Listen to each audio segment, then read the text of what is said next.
What is going on, guys? It's Justin from the J Media back with another video. So from the title of this video, I just got the call from my AD. If you guys are watch people, you would know that the wait time for certain timepieces, especially Rolex, could be a few years. So let's go ahead and hop in the car. We're gonna head to the AD and tell you guys more about it. Alright, so right now we're in the car heading over to the AD. I don't know, it's lots of words. I feel like my heart is pounding on my chest and like I'm shaking. I don't know, I just wasn't really expecting it that soon, to be honest. Well, first and foremost, I want to say thank you to the wifey. I know, you know, it's definitely a big one of those big purchases, and I actually told my wife no watches for this year, but with Rolex ADs, they call you, it comes up, you might wait for a few more years. Just to give you a rough idea, my last piece that I picked up from them, from Rolex, was I think 2.5 years ago. So anyways, right now I told my wife, like, since this purchase is coming earlier than expected, next 2 years no watches. So I also wanted to put it on camera just to document it. It's definitely an expensive hobby, so yeah, I just want to make that promise to my wife and myself, since this is going to be a pretty big purchase. You guys probably don't know what this is yet. I didn't mention, you know, it's a Rolex piece, it's a timepiece, and this has been on my radar for quite a bit. It is a professional model, which means that it's not a piece that you can just walk in and buy. It's also not a piece that you can get for your first piece. You do have to have purchase history before you can get this piece, and people wait for a couple years sometimes to even, you know, have it available. So just want to thank my AD for making this happen. But we're gonna head over there right now. It's probably about a 30-minute drive, and then we'll just catch you when we're there. And I am wearing my Rolex Datejust Wimbledon. This is my very first Rolex timepiece that I picked up from the AD. I had no purchase history when I got this, and something like your Oyster Perpetual or Datejust or your entry-level models, and the Wimbledon dial is very unique, it's very special. Very grateful. Again, my brother and my dad have purchase history with the AD, so that probably helped my chances. But yeah, right now I'm just building my own purchase history as well as relationship with my own, so pretty excited to pick up my first sports model. Just made it here to Banbridge, so we are going to Banbridge, pick up our timepiece. They've worked with me on a few timepieces, including my first Rolex Datejust, and we are here. So Banbridge just offer quite an array of watches. Wifey's looking at the Datejust pieces. Chocolate dial that we saw, Jubilee fluted bezel still there from yesterday. So they do have a couple watches on display. They have the Rootbeer GMT 2. This is in the solid rose gold. A couple other pieces here. A couple of Submariners. We have the classic black sub. We have the Starbucks of Kermit and the green ceramic bezel.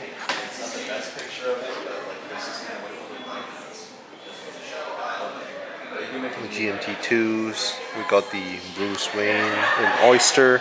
This is one configuration that people like, the GMT2 Bruce Wayne with the Jubilee two-tone. We have the Lefty Sprite. And beside Rolex, they also do offer other brands too. So a lot of these are all exhibition pieces, but we picked up our Cartier Santos from Banbridge a few months back with the green dial. They also do offer other stuff, like you have Tech Heuer, you have Tudor, you have Breitling, Grand Seiko, Panerai, a bunch of different brands. Also have more entry-level stuff like Dassault.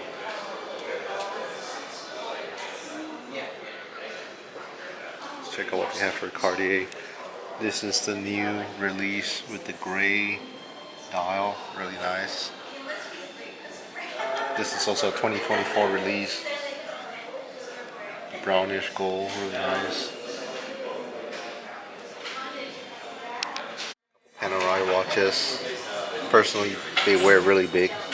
It's like 45 millimeter.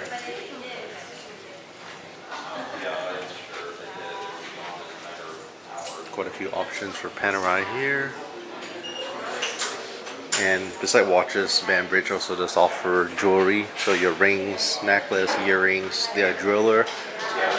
Like I said, they also have Breitling, Tudor, Tech Heuer, so quite a few watch brands.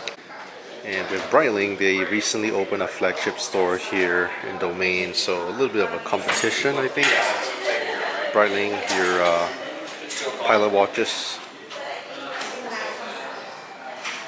I know some people are huge fans of the Breitling designs.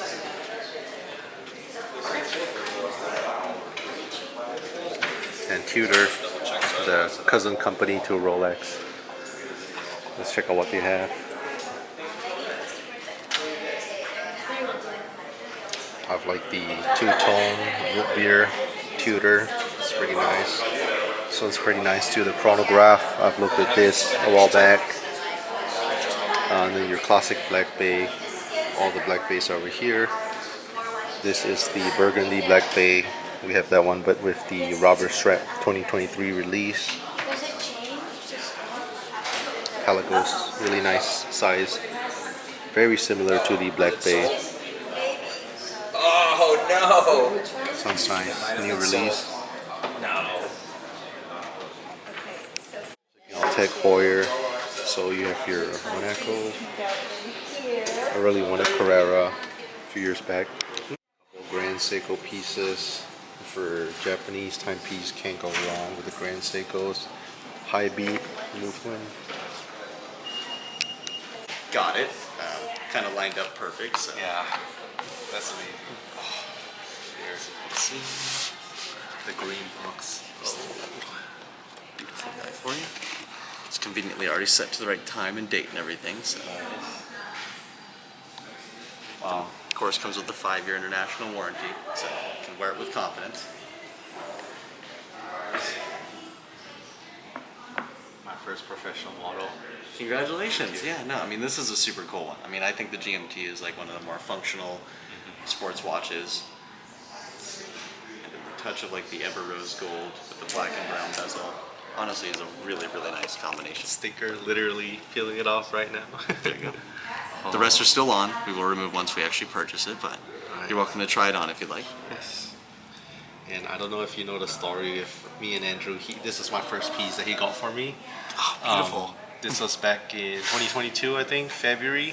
So, first piece. I mean, he made it happen. Yeah. I'm glad that you're still wearing it and enjoying it. The Wimbledon kind of dial is one of like the most beautiful. Yeah. It's super wearable, dressed up or down, and just like the touch of the green on there is always nice. But it looks good. I'm glad that you're still enjoying it. Oh yeah. Get this guy to add to the watch box now. Wow. It's crazy. Like for me, it's one of those things that you dream about, and I mean, I've tried it on plenty of times, but I just never know when the day's gonna come. And then when you gave me the call, I don't know, I was like, so many thoughts going through my mind, you know, and my heart was beating on my chest. It's so exciting. Absolutely. You know? Well, congrats, you're finally holding your GMT Master 2. Thank you. Of course, we'll get to fit you perfect. Just love that it's the rose gold. This was my first like gold piece too.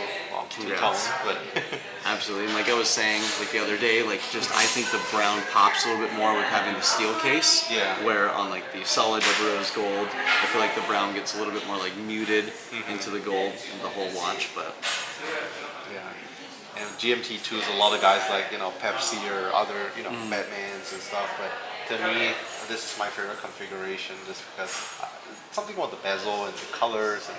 It works really, really well. You know, everything works extremely well on this watch.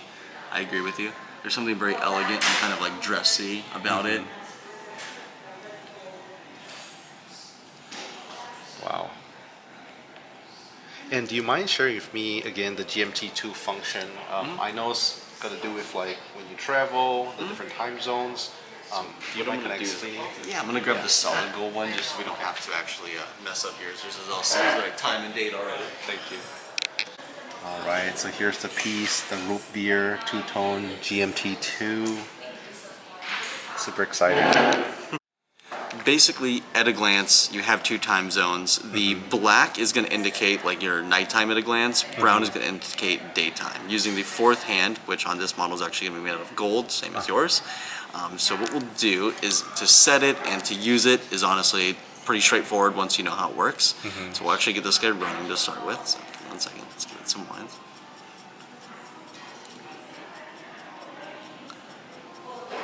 So to manipulate the GMT hand, we will have to pull it all the way to the final position to where we're actually setting the time. And then you'll see that that's actually going to let us manipulate the GMT hand. And then so that's the arrow on the bottom. Exactly. Got it. So okay. like, and I know it's upside down, so I apologize, but like this like little arrow right here tells time in a 24-hour scale using the bezel.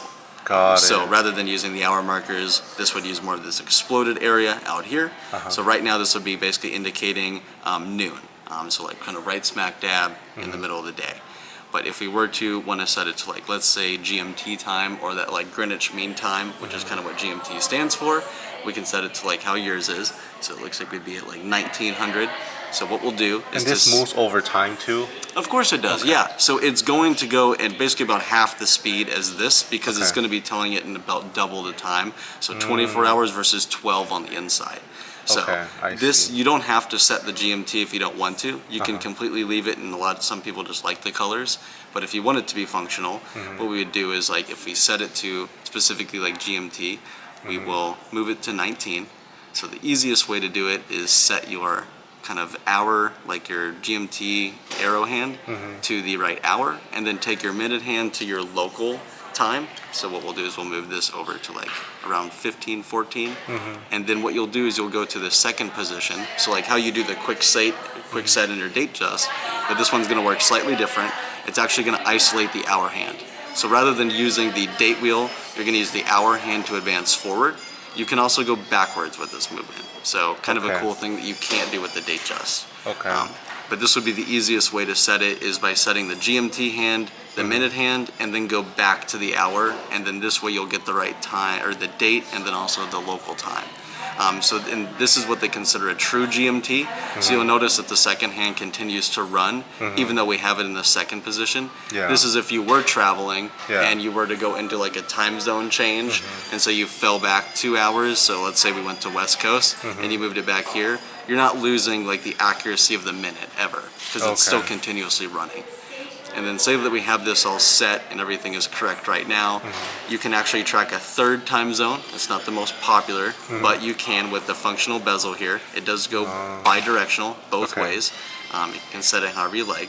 But if you leave it up to here, we can then tell if we knew the time difference between, let's just use 2 examples. So London and let's just say Dubai is probably wrong, but let's say they're 4 hours apart. So then what we could do is then actually do the math of advancing this by about 4 hours. Now we would know at a glance what time it is there. So you can technically track 3 time zones, but 2 are going to be at a glance without actually moving or touching the watch. Got it, Yeah, you don't necessarily have to use it, but it is one of the best travel watches, especially with that true GMT function. And then it's 70-hour power reserve, just like your date just. Okay, I was going to ask that question too, 70, okay. And then you do get a little bit more waterproofness than the date just. This is actually rated the equivalent to like a Submariner, so technically 1,000 feet.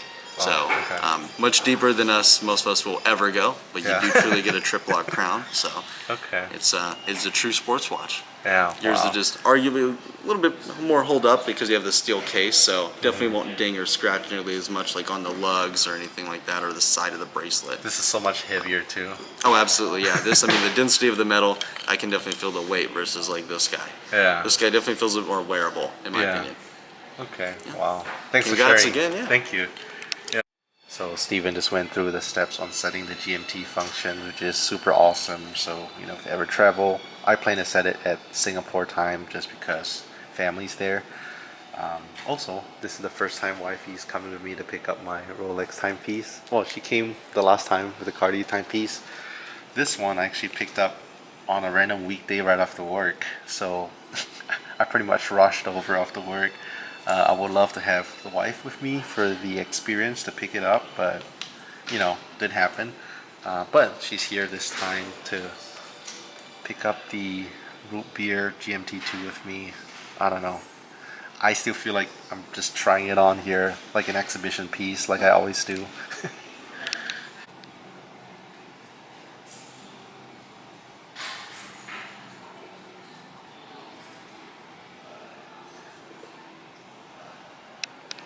And we're all set. We have the Rootbeer GMT2 all done. We actually put my Wimbledon date just in here. So since this is not a flagship Rolex store, they no longer give the green Rolex bags, unfortunately, but so happy this happened. Bambridge made it happen again. So thank you to both my OAD Andrew, who I've been working for a few years, as well as Steven for making this happen for me. Alright, so just gonna wrap up the vlog here. There'll be a separate video of full unboxing, close up of the specs and watch and everything for you guys. But just wanted to take you guys along on this experience of picking up my new Rolex GMT2 Rootbeer.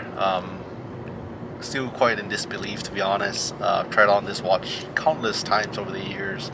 But yeah, I'm gonna wrap it up here. Leave a thumbs up, subscribe. Catch you guys in the next video.